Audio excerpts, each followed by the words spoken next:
첫 번째, 물량에 대한 비전은 없다. 여태까지 얘기했듯이 물량이 없다라는 팩트죠. 그냥 팩트예요. 팩트. 앞으로 제가 봤을 때 6, 7년간 길면 10년 동안 물량에 대한 비전은 없다. 서울은 특히 나올 구멍이 없어요. 두 번째, 엉덩이가 무거우면 이긴다. 자, 이거 무슨 얘기냐? 하락장 때 하락이 만약에 된다고 하더라도, 가격이 빠진다고 하더라도 설왕설래 하지 마시라고. 자, 세 번째, 그리고 규제와 개발은 별개 문제다. 뭐냐? 규제가 되더라도 될 때는 되고 오를 때는 또 올라요. 봐봐요. 이번에 영등포 쪽방촌 다 철거하는 데죠? 영등포 역사 바로 뒤쪽 얘기하는 거예요, 지금. 맞죠? 영등포 역사 바로 뒤쪽 얘기하는 거죠. 그쪽 앞으로 어때? 대규모 주거타운 개발하는 데지 뭐 들어가는 거야? 아파트 들어가는 거야. 그 촉방적 주변도 제가 역시 이 세미나나 방송에서 되게 많이 얘기했던 지역들이거든. 제가 항상 얘기하는 게 뭐예요?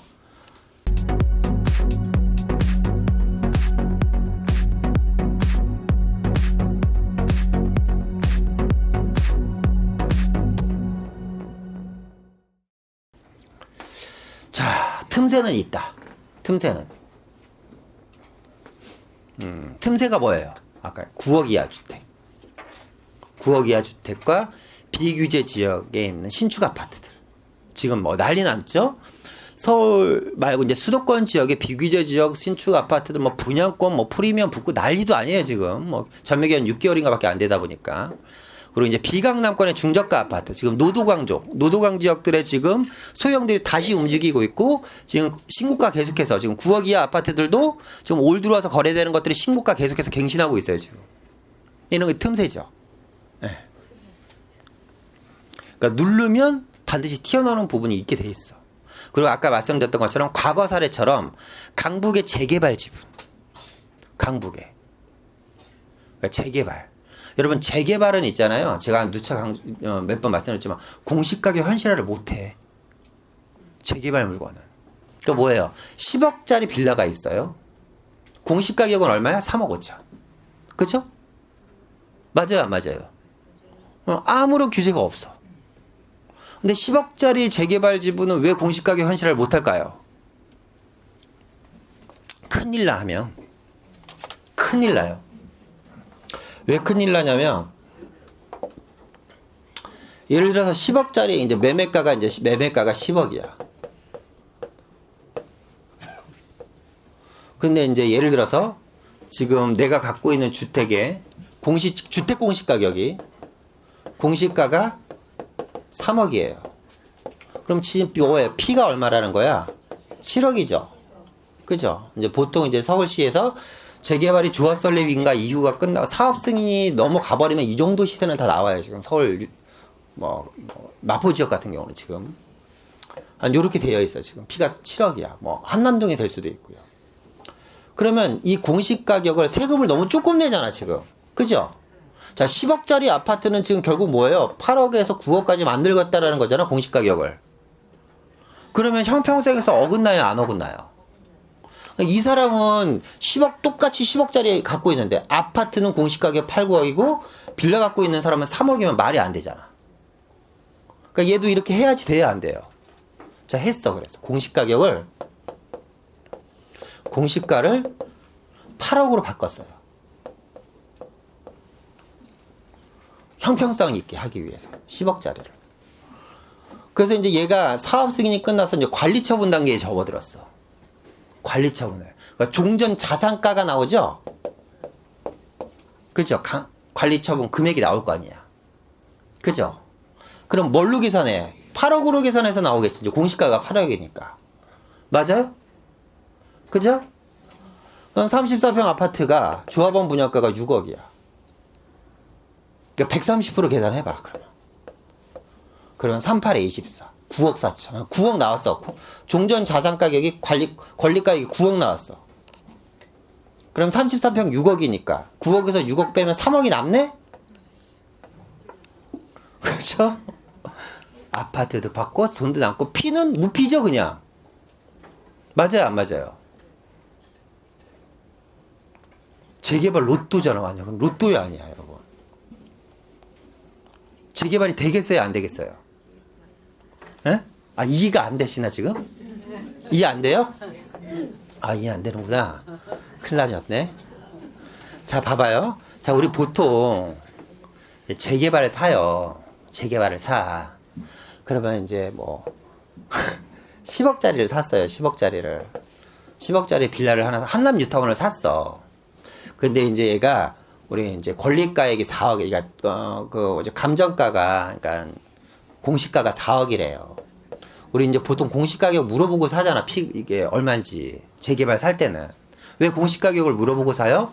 요게 향후에 권리가액이 될 가능성이 높잖아요. 이게 이제 이 기준으로 권리가액 산정을 하잖아. 공시가격을 기준으로. 그죠? 그러면 얘는 뭐 100 몇십 % 하면 공시가격이 5억이 나올 수도 있고 6억이 나올 수도 있는 거 아니에요. 사업성이 나쁘면 한 4억 몇천 나오고 끝나는 거야, 그냥. 사업성 좋은 데는 좀 더 많이 나오는 거고. 이 기준으로 플러스 마이너스 이제 공시가격이 나올 거란 말이야, 권리가액이. 그러면 얘는 지금 어쨌거나 P가 6억이잖아요. 맞죠? 8억으로 올렸어요. 공시가격 현실화 시킨다고 해서. 자, 그러면 얘는 P가 얼마예요, 지금 이제? 2억짜리가, 6억짜리가 2억으로 줄어들지? 그죠? 맞아요, 안 맞아요? 근데 내가 6억 주고 P 준 사람은 땡 잡는 거야, 이제. 맞아요, 안 맞아요? 제가 이거를 샀어. 2017년도에 샀어. 근데 2020년 되니까 공시가격이 8억이 돼버렸어. 권리가액이 5억 나올 줄 알았는데 권리가액이 9억 나온대, 이제. 이해돼요? 여기까지? 이해되세요? 그 추가 분담금이 내는 게 아니라 돈을 돌려받잖아, 이제 조합에서. 로또야, 아니야?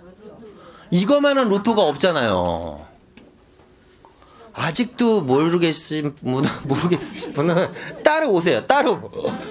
이거 어려운 얘기가 아닌데? 이런 거를 느끼는 사람이 있겠죠. 아는 사람들이. 제가 굳이 이렇게 얘기를 안 해도 머리 빨리빨리 돌아가는 사람들은 이게 벌써 계산이 다 돼 있어. 이제 그런 분들은 또 뭐야? 재개발 지분을 공략하겠지. 아까 얘기한 것처럼. 그죠? 네. 뭐 큰 걸 사도 되고 작은 걸 사도 내 능력에 맞게끔. 그러니까 예를 들어서 뭐 사업 승인 앞둔 이제 관리 처분 직전에 있는 건데 뭐 단독주택 같은 것들 뭐 권리가액이 낮잖아요. 그런 애들은. 그죠? 아니, 권리가액이 그죠? 그러니까 공시가액이 낮잖아요. 권리가액이 낮은 게 아니라 권리가액은 높은데 공시가액은 생각보다 낮잖아. 피가 별로 없잖아. 막 1+1 물건 나오는 것들. 그죠? 이런 것들은 사실 좀 내가 자금만 있으면 적극적으로 공략해 볼 필요도 있는 거죠. 해볼 만하다. 왜? 결국 재개발도 물량이 너무 귀하니까 이제 재개발 할 데가 없잖아요, 지금.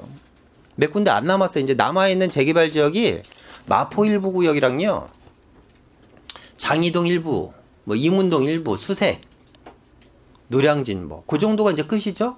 거여마천 지금도 이제 뭐 거의 다 이제 끝나가고 그게도 이제 이주할 일만 남았고. 서울 안에서 강남권의 재개발 지역, 강북권의 재개발 지분. 재개발 지분들 같은 경우는 나중에 다 이제 그 지역 랜드마크 아파트. 근데 이 새 아파트, 그러니까 재개발 지분 같은 게 결국 난 뭐 새 아파트를 사는 건데, 이 새 아파트가 무서운 게 뭐냐? 브레이크가 없어요, 시세가. 그러니까 예전에는 우리가 대충 이제 여기 재개발이 되면 요 정도 시세 나올 거라고 가늠을 하거든요. 그죠? 그러니까 무슨 얘기냐면 이제 마포 같은데 34평 기준으로 예전에는 한 12억, 13억 되면 이제 끝이다고 생각했어요. 마포에서 12억, 13억 하면 그것도 대단한 거라 그랬어. 34평 기준으로. 지금 18억, 19억에 육박해 지금. 그걸 보고 제가 느낀 게 뭐냐? 20억은 이제 넘겠구나, 마포도. 시세를 만들어서 계속 형성해 가는 거죠. 브레이크가 없는 거야. 강남은 그러니까 아까 얘기했잖아. 가치가 높은 데는 평당 1억이 뭐야. 더 가겠지. 안 그래요? 그 아파트 대체제. 제가 요즘 되게 강조하는 거예요. 아파트 대체제. 도심에 단독 다가구 다세대 오피스텔 역시 마찬가지죠. 자, 아까 말씀드리지 않은 팩트 중에 또 하나는 뭐예요? 이런 여러 가지 규제나 상황 속에서 변하지 않는 건 뭐예요? 인구 구조. 1, 2인 가구는 계속해서 늘어나요, 안 늘어나요? 1, 2인 가구의 도심 진출은 계속해서 증가해, 안 증가해? 계속 증가하죠. 이 부동산 대책을 여러분 한 100번 읽어봐. 뭐 100번 읽어볼 필요도 없지만 1, 2인 가구를 위한 정책은 1도 없어. 버려진 사람들이. 뭐 좀 잔인하게 얘기하면 이 정책에서 빠져있는 혜택이 없는 사람들이에요. 그죠? 뭐 얼마 전에 3기 신도시 하나를 전체를 1, 2인 가구를 위한 집단 소형 아파트촌으로 만들겠다? 참 좋아할까? 1, 2인 가구들이 여러분 가정이 있는 사람들은요. 애들 교육 문제 때문에 출근 시간이 1시간이 돼도요. 직장이랑 집이랑 왔다 갔다 해. 가정이 있는 사람들은. 왜? 내가 중요하지 않고 가정이 중요하니까. 1, 2인 가구는 1인 가구는 누가 중요해? 나만 중요하죠? 그냥 고시원에서 자도 되는 거야. 쉽게 그냥 간단하게 아주 극단적인 표현을 말씀드리는 거야. 고양시에 있는 어차피 그게 아파트 짓는 거 보니까 다 원룸으로 짓겠대. 고양시에 있는 6평짜리 아파트에 들어가서 뭐하러 살아? 동대문에 있는 6평짜리 원룸에서 살지 그냥. 안 그래요? 직장이 동대문인데? 전혀 필요 없는 정책이거든 사실은. 그러니까 어쨌거나 이런 사람들은 아파트 못 들어가 결국에는. 그러니까 아파트의 대체 상품이 만들어줘야지 돼 정부에서. 공공임대로. 없잖아요. 민간임대밖에 없어? 민간임대는 비싸지. 그죠? 그러니까 결국에 다 뭐예요? 단독 다가구 다세대 오피스텔 수요로 들어갈 수밖에 없는 거죠. 그러니까 이 친구들도 지금 뭐예요? 오피스텔 돈 안 된다고 하지만 요즘 도심의 오피스텔 전세 가격이 계속 오르죠? 아파트처럼. 왜 그래요? 수요가 늘어나니까. 이게. 자, 결론입니다. 첫 번째. 물량에 대한 비전은 없다. 여태까지 얘기했듯이 물량이 없다라는 팩트죠. 그냥 팩트예요. 팩트. 우리가 반드시 생각해야지 될 거. 앞으로 제가 봤을 때 6, 7년간 길면 10년 동안 물량에 대한 비전은 없다. 서울은 특히 나올 구멍이 없어요. 맞잖아요. 그죠? 결국 수요와 공급이다. 두 번째. 엉덩이가 무거우면 이긴다. 자, 이거 무슨 얘기냐? 하락장 때. 하락장 때 하락이 만약에 된다고 하더라도 가격이 빠진다고 하더라도 설왕설래 하지 마시라고.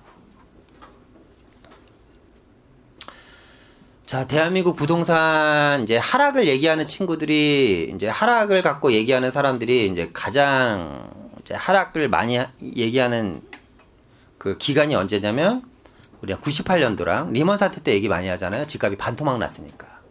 그죠? 실제로 집값이 반토막이 났어. 근데 그때 엉덩이 무거운 사람들은 반토막이 하면 나도 말도 그냥 살련다 하고 기다렸겠지. 그러고 나서 어떤 일이 벌어졌어요? 2배, 3배 뛰었죠? 그죠? 그게 팩트라는 거예요. 근데 어떤 사람은 앞으로 반토막 나면 당연히 다치는 2배, 3배 못 뛸 줄 알아. 안 그래. 그거는 부동산을 떠나서 있잖아요. 상품에 대한 본질적인 가치를 몰라서 그래. 가치가 있잖아요. 가치. 제가 말씀드린 거 어디예요? 가치가 있는 지역. 만약에 내가 아까 지역 얘기하지 말라 그랬는데 예를 들어서 극단적으로 말씀드려. 그냥 극단적으로 그냥 한 지역. 그래서 이런 데는 얘기해도 되겠다. 강원도 영월에 아파트가 있어요. 가격이 빠지는데 그런 데서 엉덩이 무거우면 돼야 안 돼요? 안 되죠? 빨리 일어나야지 그런 데는. 그죠? 네, 그런 지역 말고 서울 안에서 그리고 수도권 안에서 인기 지역들. 계속 양극화가 진행되는 지역들. 이런 지역들 얘기하는 거예요 지금. 자, 세 번째. 그리고 규제와 개발은 별개 문제다. 뭐냐? 규제가 되더라도 될 때는 되고 오를 때는 또 올라요. 봐봐요. 이번에 영등포 쪽방촌 다 철거하는 데죠? 영등포 역사 바로 뒤쪽 얘기하는 거예요 지금. 맞죠? 영등포 역사 바로 뒤쪽 얘기하는 거죠. 그쪽 앞으로 어때? 대규모 주거타운 개발하는 데지 뭐 들어가는 거야? 아파트 들어가는 거야. 그 촉방적 주변도 제가 역시 이 세미나나 방송에서 되게 많이 얘기했던 지역들이거든. 제가 항상 얘기하는 게 뭐예요? 서울시에 불편하고 지저분하고 내가 보기 싫은 곳을 공략해야 된다는 얘기를 제가 주구장창 하거든. 지난주에도 이 자리에서 했어요. 지난주에도. 어디가 돈이 된다? 불편하고 지저분하고 내가 싫어하는 곳. 서울시에서 역세권 중에 이런 데는 개발돼. 이번에 영등포 쪽방촌 개발한다고 발표 났죠? 발표 나자마자 가격이 그 동네 후덜덜해지고. 부동산이라는 게 그래. 24시간 안에 1, 2억 뛰는 건 1도 아니에요, 그냥. 영등포는 앞으로 계속 개발될 거 아니에요. 뭐예요? 12.16 대책 이후에 몇 가지 규제가 돼 나온다고 해서 영등포 지역의 개발을 멈출까요? 그건 아니잖아. 규제는 계속 해나갈 거 아니에요. 이번에 국무총리 주재로 용산공원 발족단 만들어졌죠. 그죠? 그리고 2주 전인가요? 3주 전인가요? 용산공원이 60만 제곱미터가 확장 발표됐죠? 공원이 더 커졌지, 이번엔 또. 공원 이제 본격적인 공원 개발을 하고 내년부터는 공원을 일부 개방까지 한대죠. 공원에 대한 가치가 되게 커지겠네, 그러면. 그럼 공원을 한두 명 사람들이 다녀오고 그러다 보면 용산 주변에 대한, 공원 주변에 대한 부동산의 가치는 또 크게 올라가겠다. 그죠? 네. 규제랑 별개잖아, 그거는 지금. 너무 한 가지 프레임에 포커스를 맞추지 마시라는 거야, 지금. 삼성동 개발하잖아요. GBC 센터, 영동대로 지하화. 동부강선도로 지하화 올해부터 착공 들어간다며요. 뭐 발표는 그렇게 했어요. 올해부터 착공 들어간다고. 그죠? 각종 개발 호재들이 많잖아, 지금 서울시 안에서. 지역별로, 권역별로. 시장은 항상 있다. 다만 지금은 무리해서 투자할 때는 아니야.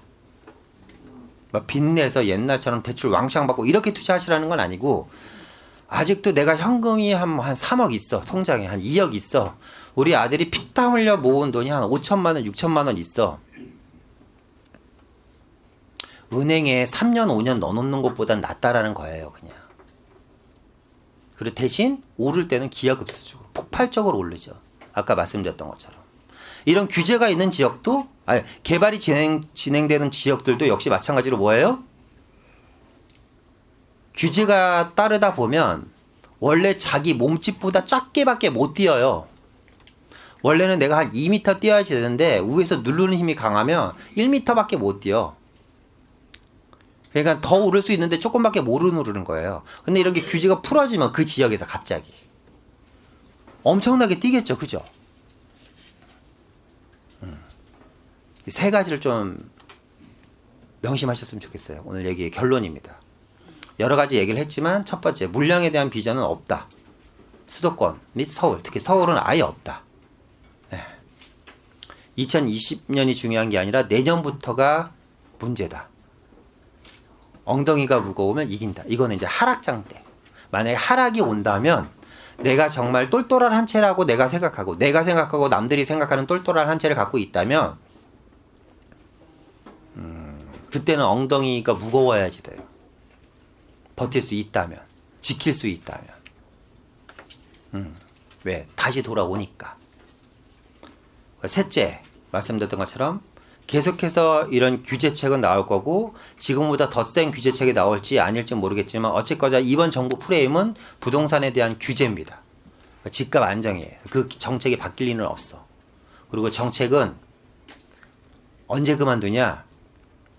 될 때까지 하는 게 정책이에요.